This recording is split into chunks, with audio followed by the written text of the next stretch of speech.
So last year, everyone was asking us, are massive open online courses disruptive?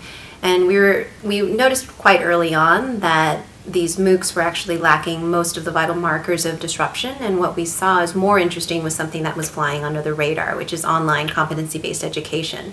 And although competencies have been around for decades, places like Excelsior have been doing this for 40 years, there is actually a new wave of online competency-based models, and these are innovators who are integrating online technologies and also using competency-based models and then aligning those to workforce needs. And we see that as having more disruptive potential than something like a MOOC.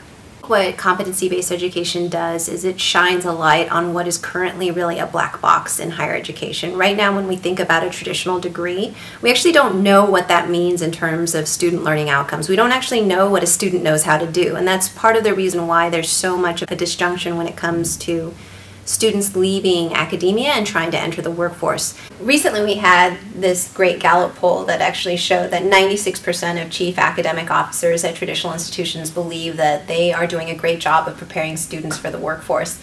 But then only 11% of business leaders actually agreed that students were coming to them with the requisite skills for the workforce. So obviously something is amiss. And if you think about what goes on from the employer's perspective, they're looking at a college transcript and they have no idea what this list of courses and different disciplines actually means about what a student can do.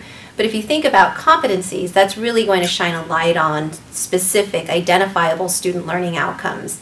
A student will be able to show what exactly they can do. This person can give and receive feedback. This person can take disparate pieces of information and make a coherent argument. This person can take this artifact and understand it in terms of its cultural and historical context. These are very specific, measurable learning outcomes, and it really does make clear that we don't really know a whole lot when we think about a college diploma. We know that it's 4 years, we know that it's often 120 credits, but we don't actually know what that means in terms of what a student can do.